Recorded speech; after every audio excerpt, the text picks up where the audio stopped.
Dalam kehidupan sehari-hari, kita sering mendapati situasi di mana orang lain berusaha memanfaatkan kebaikan atau kelemahan kita. Hal ini biasanya terjadi karena kita terlalu mudah percaya, terlalu baik hati, atau tidak memiliki batasan yang jelas dalam berinteraksi. Akibatnya, kita bisa merasa lelah, kecewa, bahkan kehilangan rasa percaya pada diri sendiri maupun pada orang lain. Padahal bersikap baik bukan berarti harus selalu mengorbankan diri. Penting bagi kita untuk memahami bagaimana cara melindungi diri agar tidak menjadi korban manipulasi atau dimanfaatkan orang lain. Menjadi pribadi yang kuat bukan berarti harus keras atau dingin, melainkan mampu menyeimbangkan antara kebaikan hati dengan ketegasan. Dalam video ini kita akan membahas 7 cara yang bisa membantu kamu agar tidak mudah dimanfaatkan orang lain, tanpa harus kehilangan sisi empati dan kepedulianmu terhadap sesama. 1. Kenali dan hargai batasan dirimu. Salah satu alasan utama mengapa banyak orang mudah dimanfaatkan adalah karena mereka tidak memiliki batasan yang jelas dalam hidupnya. Batasan ini bisa berupa batasan waktu, tenaga, emosi, bahkan finansial. Orang yang tidak tahu cara mengatakan tidak cenderung selalu mengiyakan permintaan orang lain, meskipun sebenarnya hal itu memberatkan dirinya sendiri. Pada akhirnya, mereka akan terjebak dalam lingkaran di mana orang lain terbiasa mengandalkan, menuntut, bahkan mengambil keuntungan dari sikap tersebut. Mengenali batasan diri berarti memahami seberapa jauh kamu mampu memberi tanpa mengorbankan kesehatan mental dan kesejahteraanmu. Misalnya, ketika seorang teman terus-menerus meminta bantuan untuk hal-hal yang sebenarnya bisa ia lakukan sendiri, kamu harus berani mempertanyakan, apakah ini masih wajar, ataukah sudah menjadi bentuk pemanfaatan? Jika kamu tidak segera menyadarinya, lambat laun hal tersebut akan menjadi pola yang merugikan dirimu sendiri. Menghargai batasan diri juga berarti memahami bahwa waktumu berharga. Tidak semua orang yang datang kepadamu dengan berbagai permintaan layak mendapatkan persetujuan. Ada kalanya kamu perlu menimbang apakah permintaan itu sejalan dengan prioritas hidupmu. Misalnya, ketika kamu sedang sibuk menyelesaikan pekerjaan penting, tetapi ada orang yang meminta ditemani sekadar untuk hal-hal sepele, disitulah kamu perlu belajar menolak dengan tegas, namun tetap sopan. Orang yang tahu batasannya biasanya lebih dihargai. Mereka tidak akan mudah diperlakukan semena-mena, karena orang lain tahu bahwa ada garis tegas yang tidak bisa dilewati. Bandingkan dengan orang yang selalu menuruti orang lain tanpa mempertanyakan apapun. Mereka akan terus dianggap sebagai sasaran empuk untuk dimanfaatkan. Namun, memiliki batasan bukan berarti kamu menjadi pribadi yang egois.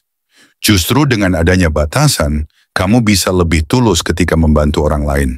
Karena kamu tahu kapan harus memberi, kapan harus berhenti, dan kapan harus menjaga dirimu sendiri.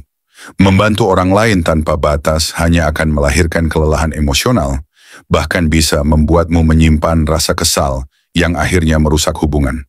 Sebagai contoh nyata, bayangkan seorang karyawan yang selalu bersedia menutupi pekerjaan rekan-rekannya. Pada awalnya, ia mungkin dipandang sebagai sosok yang rajin dan baik hati. Namun lama-kelamaan, rekan kerja akan terbiasa membebankan pekerjaan kepadanya. Ia pun menjadi lelah, merasa tidak dihargai, dan bahkan karirnya bisa terhambat karena orang lain lebih sering mengambil kredit atas hasil kerjanya. Semua itu terjadi hanya karena ia tidak memiliki batasan. Cara praktis untuk mulai mengenali batasan adalah dengan meluangkan waktu untuk refleksi. Tanyakan pada dirimu, hal apa saja yang membuatmu merasa lelah atau tertekan? Situasi seperti apa yang membuatmu merasa dirugikan? Dari sana, buatlah garis tegas tentang apa yang bisa kamu toleransi dan apa yang tidak.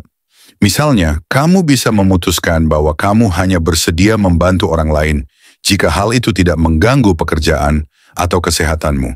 Selain itu, penting juga untuk melatih kemampuan komunikasi dalam menyampaikan batasan tersebut. Kamu bisa mengatakan, saya ingin membantu tetapi saat ini saya sedang fokus pada hal lain, atau saya tidak bisa melakukannya sekarang.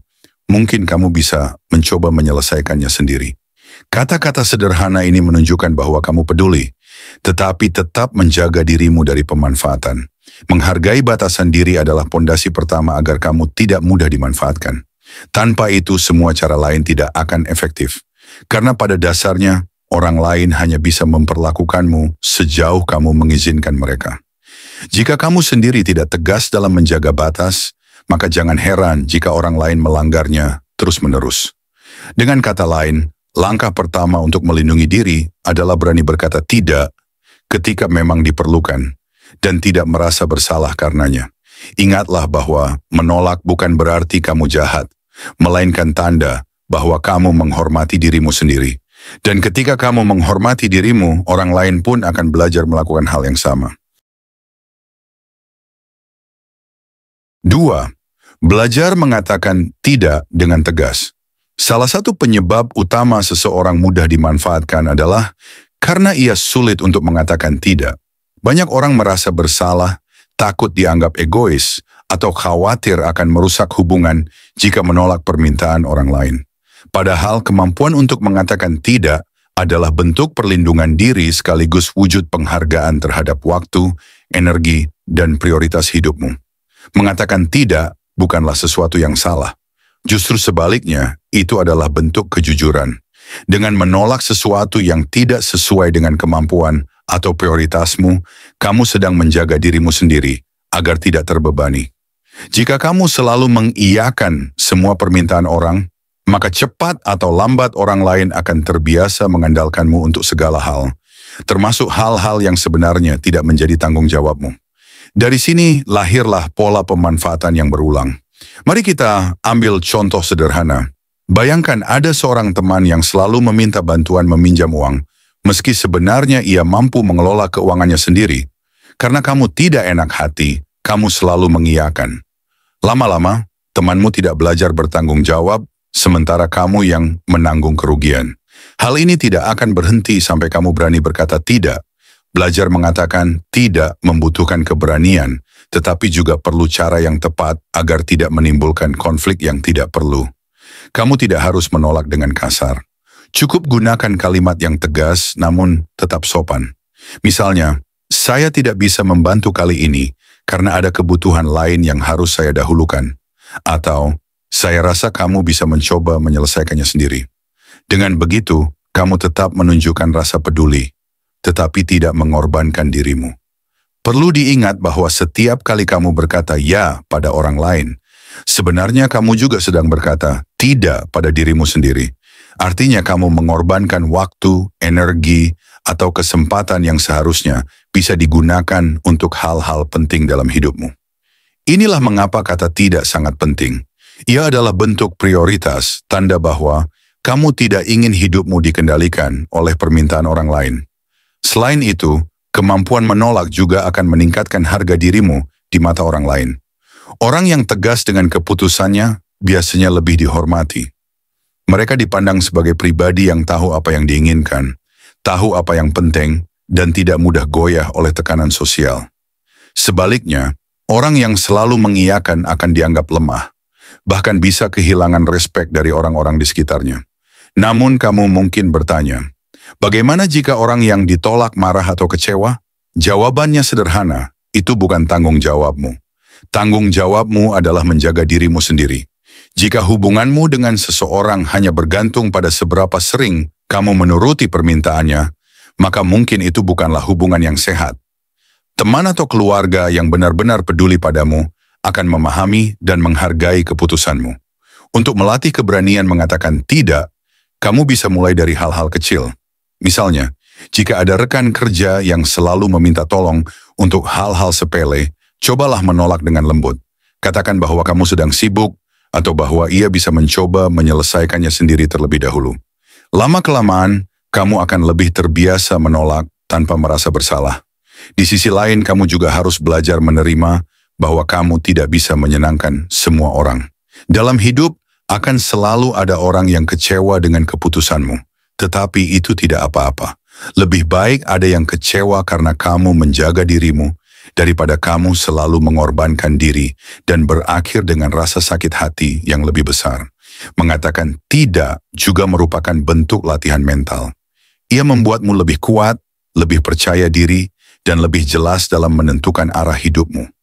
Kamu tidak lagi hidup dengan mengikuti keinginan orang lain, melainkan berdasarkan nilai dan tujuanmu sendiri. Dengan kata lain, berani mengatakan tidak adalah salah satu kunci utama agar kamu tidak mudah dimanfaatkan. Kalimat sederhana ini bisa menjadi benteng yang melindungimu dari orang-orang yang berniat mengambil keuntungan. Semakin sering kamu melatihnya, semakin kamu akan menyadari bahwa menolak bukanlah hal yang menakutkan. Justru itu adalah langkah penting untuk hidup lebih sehat, bebas, dan bermakna. 3. Bangun rasa percaya diri dan harga diri yang sehat. Alasan lain mengapa seseorang mudah dimanfaatkan adalah karena ia memiliki rasa percaya diri yang rendah dan harga diri yang rapuh. Orang yang tidak yakin dengan dirinya sendiri cenderung mencari validasi dari luar. Mereka ingin selalu disukai, diterima, dan dianggap baik oleh orang lain. Akibatnya, mereka sering kali rela melakukan apa saja demi mempertahankan penerimaan tersebut, bahkan sampai mengorbankan kepentingan dan kebahagiaan diri sendiri. Ketika seseorang tidak memiliki kepercayaan diri, ia akan merasa sulit menolak. Ia takut dianggap buruk, takut ditinggalkan, atau takut kehilangan hubungan. Padahal pola pikir ini justru membuatnya menjadi sasaran empuk untuk dimanfaatkan. Orang lain bisa melihat celah itu, dan mereka yang berniat mengambil keuntungan akan terus menekan hingga kamu menyerah. Membangun rasa percaya diri bukan berarti menjadi arogan atau merasa lebih baik dari orang lain. Percaya diri yang sehat adalah ketika kamu tahu nilai dirimu, menyadari kemampuanmu, dan berani berdiri tegak tanpa harus mencari pengakuan berlebihan. Orang yang percaya diri biasanya lebih sulit dimanipulasi karena mereka tidak merasa butuh validasi eksternal. Mereka bisa membantu orang lain dengan tulus, tetapi juga berani berkata tidak jika sesuatu tidak sesuai dengan batasan mereka. Harga diri yang sehat juga berkaitan erat dengan bagaimana kamu memperlakukan dirimu sendiri. Jika kamu sering merendahkan dirimu, menganggap dirimu tidak penting, atau selalu menomorduakan dirimu, maka orang lain akan memperlakukanmu dengan cara yang sama. Dunia luar seringkali mencerminkan apa yang kita tanamkan pada diri sendiri. Jika kamu menghargai dirimu, orang lain pun akan lebih cenderung menghargaimu. Salah satu cara membangun harga diri adalah dengan mulai menetapkan standar dalam hidupmu. Tanyakan pada dirimu, hubungan seperti apa yang kamu anggap sehat? Perlakuan seperti apa yang kamu anggap pantas? Dan perlakuan seperti apa yang tidak bisa kamu toleransi? Dengan standar ini, kamu akan lebih mudah mengenali saat ada orang yang mencoba melewati batas, sehingga kamu bisa segera menegakkan sikap tegas. Selain itu, penting juga untuk merawat pikiran dan tubuhmu. Orang yang sehat secara mental dan fisik biasanya memiliki energi positif yang lebih kuat, sehingga lebih percaya diri dalam menghadapi hidup. Misalnya, dengan menjaga pola tidur, berolahraga, atau melakukan kegiatan yang kamu sukai, kamu sedang mengirim pesan pada dirimu bahwa kamu berharga dan layak diperhatikan. Pesan ini akan tercermin dalam caramu bersikap di depan orang lain. Latihan sederhana untuk meningkatkan kepercayaan diri adalah dengan melatih afirmasi positif. Setiap pagi, cobalah katakan pada dirimu, aku berharga, aku layak dihormati, aku berhak untuk menentukan pilihanku sendiri. Mungkin terdengar klise, tetapi kata-kata yang berulang akan membentuk pola pikir baru. Lama-kelamaan, kamu akan lebih kuat dalam menghadapi tekanan dari luar. Penting juga untuk belajar menerima bahwa kamu tidak bisa menyenangkan semua orang. Tidak peduli seberapa keras kamu berusaha, akan selalu ada orang yang tidak suka atau tidak setuju denganmu. Percaya diri berarti berani tetap melangkah meskipun tidak semua orang mendukungmu. Dengan begitu, kamu tidak akan mudah tergoda untuk mengikuti keinginan orang lain hanya demi merasa diterima. Orang yang memiliki kepercayaan diri biasanya juga lebih jujur dalam hubungan. Mereka tidak takut kehilangan orang yang hanya ingin memanfaatkan mereka, karena mereka tahu bahwa diri mereka cukup berharga tanpa harus dibeli dengan pengorbanan yang tidak perlu. Mereka memilih kualitas hubungan, bukan kuantitas. Contoh nyata bisa kita lihat pada dua orang yang sama-sama diminta bantuan oleh rekan kerja. Orang yang kurang percaya diri mungkin akan langsung mengiyakan meskipun pekerjaannya sendiri menumpuk, karena ia takut dianggap tidak peduli. Sebaliknya, Orang yang percaya diri akan menimbang lebih dulu. Jika ia mampu, ia akan membantu dengan tulus. Jika tidak, ia akan menolak dengan tenang. Pada akhirnya, orang yang percaya diri justru lebih dihormati, karena ia tahu cara menjaga keseimbangannya. Dengan membangun rasa percaya diri dan harga diri yang sehat, kamu akan semakin sulit dimanfaatkan. Kamu tidak lagi hidup dengan bergantung pada penilaian orang lain, tetapi berdasarkan nilai yang kamu yakini. Dan ketika kamu berdiri tegak dengan keyakinan itu, orang lain akan melihat bahwa kamu bukan sosok yang bisa diperlakukan sembarangan. 4. Jangan terlalu cepat percaya pada orang lain. Salah satu kesalahan umum yang membuat seseorang mudah dimanfaatkan adalah sikap terlalu cepat percaya pada orang lain. Memang, membangun kepercayaan adalah hal penting dalam hubungan sosial. Namun memberikan kepercayaan tanpa proses, tanpa penilaian, dan tanpa pertimbangan yang matang, justru akan menjadikanmu rentan terhadap manipulasi. Tidak semua orang memiliki niat baik. Ada sebagian orang yang pandai bersandiwara, berbicara manis, dan menunjukkan sikap seolah peduli, padahal sesungguhnya mereka hanya ingin memanfaatkanmu. Terlalu cepat percaya seringkali muncul dari keinginan untuk diterima, atau dari sifat polos yang selalu melihat sisi baik orang lain. Hal ini tentu tidak salah sepenuhnya, tetapi perlu diimbangi dengan kewaspadaan. Jika kamu langsung percaya tanpa memberi waktu untuk mengenal orang tersebut lebih jauh, kamu sedang membuka pintu lebar-lebar bagi siapapun untuk masuk, termasuk mereka yang berniat merugikanmu. Kepercayaan itu ibarat sebuah kunci rumah. Kamu tidak mungkin begitu saja memberikan kunci rumahmu kepada orang yang baru saja kamu kenal, bukan? Begitu pula dengan kepercayaan. Ia harus diberikan secara bertahap setelah melihat bukti nyata bahwa orang tersebut memang pantas dipercaya. Jangan hanya karena kata-kata manis atau janji-janji indah, kamu langsung membuka seluruh kelemahanmu di hadapan orang lain. Contoh nyata bisa dilihat dalam hubungan pertemanan atau percintaan. Banyak orang yang baru mengenal seseorang, lalu langsung menceritakan seluruh rahasia hidupnya. Akibatnya, rahasia itu justru digunakan sebagai alat untuk menekan atau memanipulasi di kemudian hari. Atau dalam konteks pekerjaan, ada orang yang terlalu cepat percaya pada rekan kerja, sehingga dengan mudah menyerahkan tanggung jawab penting, yang pada akhirnya justru menjerumuskan dirinya sendiri. Untuk menghindari hal ini, kamu perlu melatih kesabaran dalam menilai karakter orang lain. Perhatikan bagaimana mereka bertindak dalam situasi sulit, bagaimana mereka memperlakukan orang lain, dan apakah perkataan mereka konsisten dengan perbuatannya. Orang yang benar-benar tulus biasanya tidak hanya manis dalam kata-kata, tetapi juga dapat dibuktikan dengan sikap yang konsisten dari waktu ke waktu. Selain itu, penting juga untuk menjaga batas informasi pribadi yang kamu bagikan. Tidak semua orang perlu tahu segalanya tentang dirimu. Informasi pribadi adalah sesuatu yang berharga, dan sekali kamu memberikannya pada orang yang salah, akan sulit untuk menariknya kembali. Belajarlah untuk berbagi secara selektif. Ceritakan hal-hal yang wajar terlebih dahulu, dan simpan hal-hal yang lebih sensitif sampai kamu benar-benar yakin dengan orang tersebut. Kepercayaan yang bijak adalah kepercayaan yang disertai kewaspadaan. Artinya kamu tetap bisa membuka diri pada orang lain, tetapi tidak sampai mengabaikan rasa hati-hati. Dengan begitu, kamu tetap bisa menjalin hubungan yang sehat, tetapi tidak mudah terjebak dalam situasi di mana orang lain mengambil keuntungan dari kebaikanmu. Jangan lupa, orang yang memiliki niat buruk biasanya akan merasa senang ketika bertemu dengan seseorang yang mudah percaya. Mereka melihat itu sebagai peluang.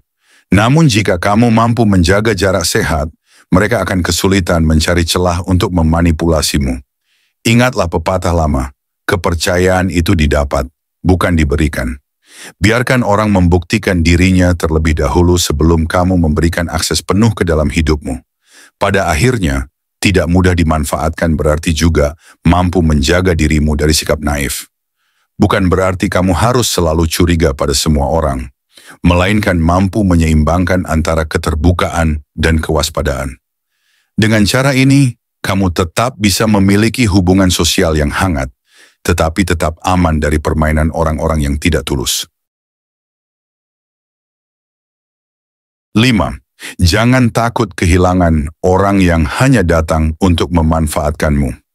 Salah satu penyebab banyak orang terjebak dalam lingkaran pemanfaatan adalah karena mereka takut kehilangan orang lain. Ketakutan ini seringkali muncul dari perasaan tidak ingin sendirian, rasa khawatir akan ditinggalkan, atau kebutuhan yang berlebihan untuk diterima oleh lingkungan sekitar. Akibatnya, mereka rela menutup mata terhadap tanda-tanda jelas bahwa orang lain hanya hadir ketika ada keuntungan yang bisa didapat, bukan karena ketulusan. Padahal mempertahankan hubungan semacam itu hanya akan melemahkanmu. Orang yang tulus tidak akan mendekatimu hanya ketika mereka butuh. Mereka akan tetap ada meski tidak ada keuntungan pribadi yang bisa diperoleh. Sebaliknya, orang yang hanya ingin memanfaatkanmu biasanya hilang ketika kamu tidak lagi memberi apa yang mereka inginkan.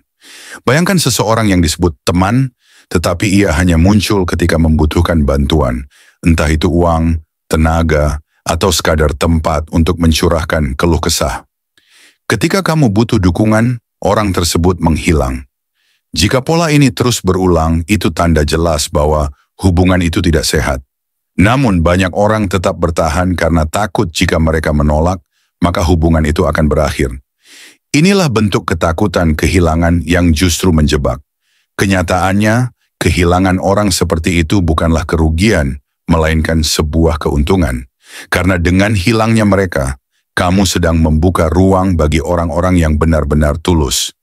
Daripada menghabiskan energi untuk mempertahankan hubungan yang tidak seimbang, lebih baik kamu gunakan tenaga dan waktumu untuk membangun hubungan yang sehat, saling mendukung, dan penuh ketulusan. Jangan biarkan rasa takut kehilangan membuatmu buta terhadap nilai dirimu.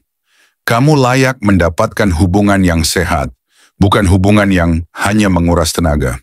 Kamu layak dikelilingi oleh orang-orang yang menghargaimu sebagai pribadi, bukan hanya sebagai alat untuk memenuhi kebutuhan mereka. Belajar melepaskan orang yang tidak tulus memang tidak mudah. Ada perasaan tidak nyaman, seolah-olah kita akan sendirian. Namun disitulah sebenarnya kekuatanmu diuji. Ketika kamu berani berkata, lebih baik sendiri daripada bersama orang yang hanya memanfaatkan, maka kamu sedang menunjukkan bahwa kamu menghargai dirimu sendiri. Ingatlah bahwa kualitas hubungan jauh lebih penting daripada kuantitas. Tidak ada gunanya memiliki banyak orang di sekitarmu jika sebagian besar dari mereka hanya datang untuk mengambil, bukan memberi.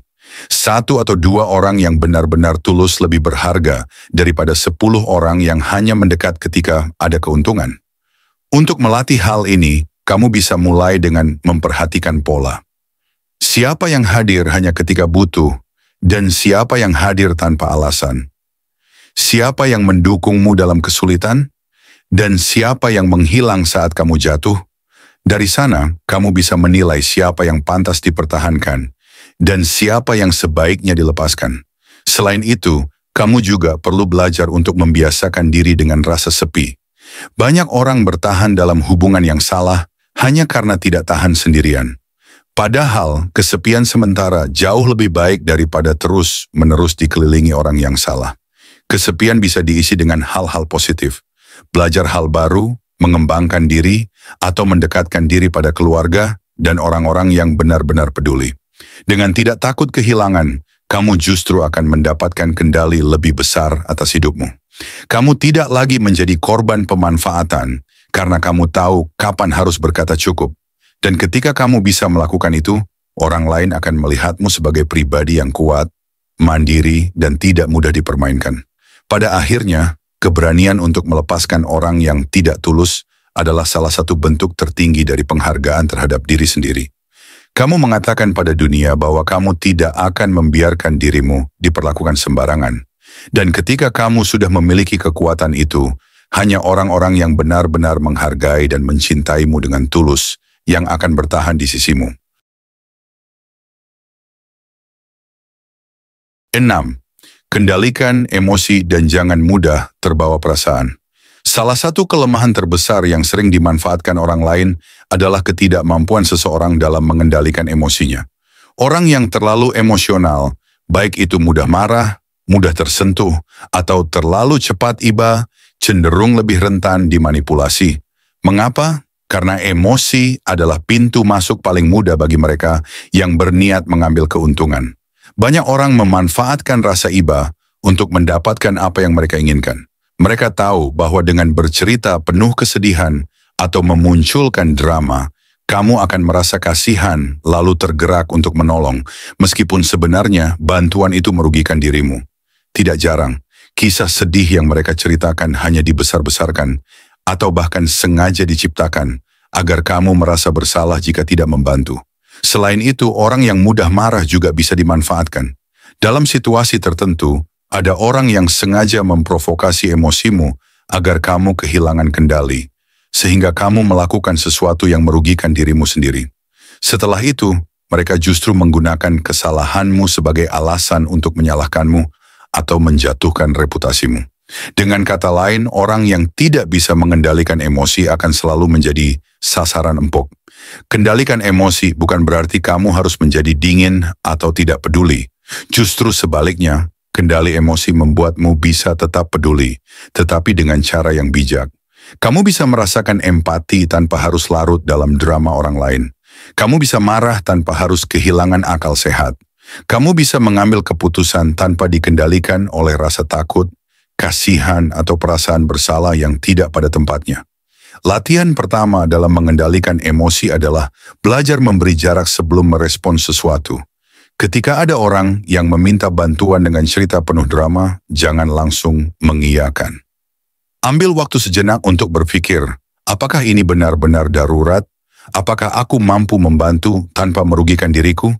Apakah permintaan ini masuk akal atau justru berlebihan? Dengan jeda singkat, kamu memberi kesempatan pada dirimu untuk menggunakan logika, bukan sekadar emosi.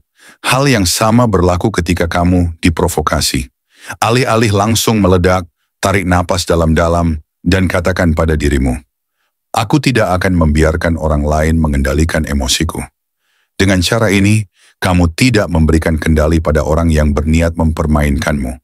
Kamu tetap menjadi penguasa atas dirimu sendiri. Selain itu, penting juga untuk mengenali tombol emosi dalam dirimu. Setiap orang punya titik lemah yang mudah dipicu. Ada yang mudah tersentuh dengan cerita kesedihan. Ada yang cepat marah jika diremehkan. Ada yang gampang luluh ketika dipuji. Jika kamu bisa mengenali tombol ini, kamu bisa lebih waspada ketika ada orang yang mencoba menekannya. Ingatlah, orang yang manipulatif biasanya sangat pandai membaca kelemahan emosional orang lain. Mengendalikan emosi juga bisa dilatih dengan membiasakan diri untuk berpikir jangka panjang. Tanyakan pada dirimu, apa konsekuensi dari keputusan ini? Apakah aku akan menyesal nanti jika menuruti perasaan sekarang? Pertanyaan sederhana ini bisa membantumu menahan diri agar tidak langsung bereaksi. Bukan berarti kamu harus menutup perasaan sepenuhnya. Emosi adalah bagian alami dari manusia. Tetapi yang membedakan orang kuat dan orang lemah adalah sejauh mana mereka mampu mengendalikan emosi itu. Orang kuat bisa tetap tenang dalam tekanan, tidak panik dalam masalah, dan tidak mudah termakan oleh rayuan drama. Dengan belajar mengendalikan emosi, kamu tidak hanya melindungi dirimu dari orang yang ingin memanfaatkanmu, tetapi juga meningkatkan kualitas hidupmu secara keseluruhan. Hubunganmu dengan orang lain akan lebih sehat, karena kamu tidak lagi bertindak berdasarkan reaksi spontan, melainkan berdasarkan pertimbangan matang. Pada akhirnya, orang yang mampu mengendalikan emosi akan jauh lebih dihormati. Mereka dipandang sebagai pribadi yang dewasa, stabil, dan sulit dimanipulasi. Sebaliknya, orang yang terlalu mudah terbawa perasaan akan selalu menjadi sasaran. Jadi jika kamu ingin terhindar dari pemanfaatan, belajarlah menjaga ketenangan hati dan pikiranmu. Karena ketika emosi berada dalam kendali, tidak ada seorang pun yang bisa mempermainkanmu. 7. Miliki batasan yang tegas dalam hubungan. Dalam hidup, setiap orang membutuhkan batasan. Batasan adalah pagar tak terlihat yang menjaga kita tetap aman, nyaman, dan dihargai. Banyak orang dimanfaatkan bukan karena mereka tidak baik, melainkan karena mereka tidak memiliki batasan yang jelas. Orang lain akhirnya masuk terlalu jauh, mengambil lebih banyak dari yang seharusnya, dan perlahan membuat kita kehilangan kendali atas diri sendiri. Inilah mengapa memiliki batasan yang tegas sangat penting agar tidak mudah dimanfaatkan oleh siapapun. Batasan bukan berarti kita menjadi kaku atau egois, melainkan cara untuk menunjukkan bahwa kita tahu siapa diri kita, apa yang kita hargai, dan bagaimana kita ingin diperlakukan. Orang yang tidak memiliki batasan seringkali hidup dengan perasaan tertekan, selalu berusaha menyenangkan orang lain, bahkan ketika hal itu menyakiti dirinya. Sebaliknya, orang yang mampu menetapkan batasan akan tampak lebih berwibawa, dihormati, dan tidak mudah dimanfaatkan. Contoh sederhana dari batasan adalah ketika seseorang meminta bantuanmu, tetapi kamu sedang tidak sanggup melakukannya.